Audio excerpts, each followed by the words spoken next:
नमस्ते दोस्तों, आज हम लोग बात करने वाले हैं होली से जुड़ी दो कहानियों की।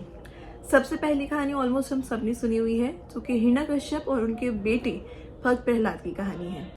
जैसा कि हम जानते हैं, होलिका दहन क्यों हुआ था? क्योंकि प्रहलाद की बुआ होलिका प्रहलाद को लेकर आग में बैठी थी। होलिका को वरदान मिला था कि कितनी भी आग क्यों ना हो, उसमें वो जलेंगी नहीं।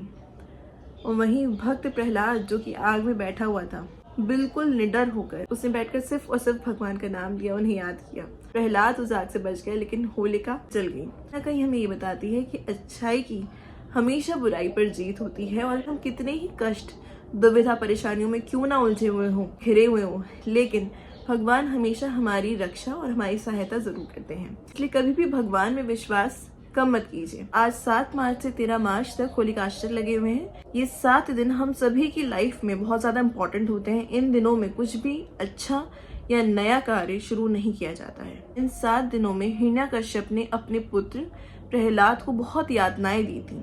इन यातनाओं को याद करते हुए हम कोई भी अच्छा कार्य नहीं करते हैं। तो इसी प्रकार मैं आपको होली से रिलेटेड एक दूसरी कहानी सुनाती हूँ।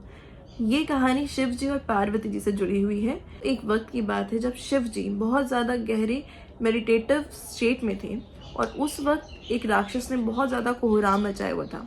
सभी देवी देवता एक साथ आते हैं और कामदेव से जाकर प्रार्थना करते हैं कि शिव जी का और पार्वती जी का पुत्र है, वो ही इस राक्षस के अंत का कारण बनेगा। लेकिन शिव जी भी बहुत ही ज्यादा गहरी मेडिटेटिव स्टेट में है, तो प्लीज आप कुछ कीजिए जिससे कि इस समस्या का हल निकल सके। कामदेव जाते हैं और अपना एक फूलों का बाण वो शिव जी पर चला देते हैं। फूल के बाण के कारण शिव जी की मेडिटेशन स्टेट भंग हो जाती है और उन्हें क्रोध आता है, और जैसे ही वो आंख खोलते हैं उन्हें बहुत क्रोध आता है। कामदेव को देखकर उनकी तीसरी आंख खुल जाती है और कामदेव जी भस्म हो जाते हैं। कामदेव जी की पत्नी होती है रति जी। उन्हें बड़ा ही दुख होता है सुनकर कि मेरे पति भस्म हो गए। तो वो दिन रात 8 दिन तक जी की तपस्या करती हैं, उनसे प्रार्थना करती हैं। होली वाले दिन शिव जी उनसे प्रसन्न होकर उन्हें वरदान देते हैं, जिसमें कि वो अपने पति कामदेव को मांगती हैं। तो शिव जी उनको वापस जिंदा कर देते हैं, लेकिन फिजिकल फॉर्म में जिंदा नहीं करते हैं। और वो रति को बताते हैं कि तुम्हारे पति कामदेव द्वापर युग में कृष्ण जी के पुत्र प्रद्युम्न के रूप में जन्म लेंगे।